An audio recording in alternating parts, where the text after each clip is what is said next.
This circulation still very powerful in this thunderstorm right here. It's only about 10 miles to the southwest of Greensburg. You really should think about heading down to your shelters. We were in that far corner over there. When Brenda Morford heard the tornado sirens, she went to work, getting her family in the basement. Some were not so eager. I thought it was just a typical thunderstorm until the tornado sirens went off, and even then, being a local, that's a signal to get in your car and go look for them. It took 20 minutes for the Morfords to get their shelter ready. We were only probably covered for about a minute before it hit. This was my usual spot. Dick Huckreedy was in his usual spot when the tornado hit. He didn't head for shelter until he saw debris flying in his home. Although there's a storm shelter just 20 feet from his apartment, there was no time to get there. He rode out the storm in a closet, pushing aside boxes filled with old clothes. I've been too much of a saver over the years, but Dick's not going to save stuff anymore.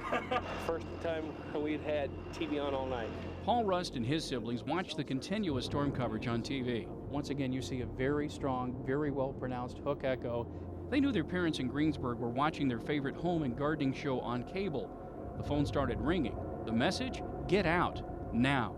Yeah, my daughter called me about 10 after 9, and I said, we're leaving, goodbye. They went over to the Kiowa County Hospital. They got down into the basement about 15 minutes before the tornado hit. The Rust family had a plan. In case their parents couldn't have made it to the shelter, they picked out a safe room, a bedroom in the middle of the home. It's the only room still standing.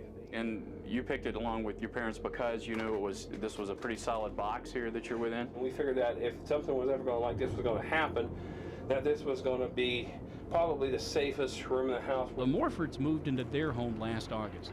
Within days, their emergency plan was in place. So it's one of those things when you moved in, you're like, okay, where am I going to go in case of a tornado? You thought that very quickly. And in every place I've ever lived, I've always said, okay, where's our shelter?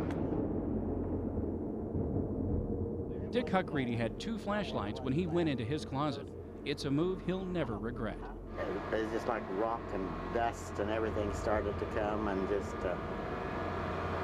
my hair was just full of dust and stuff. The Morfords crawled for 10 minutes to get out of the debris.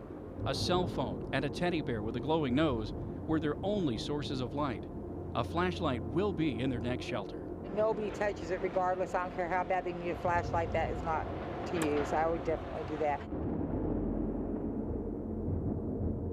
The Rust family knows their parents would rather watch home and gardening shows than their local channels.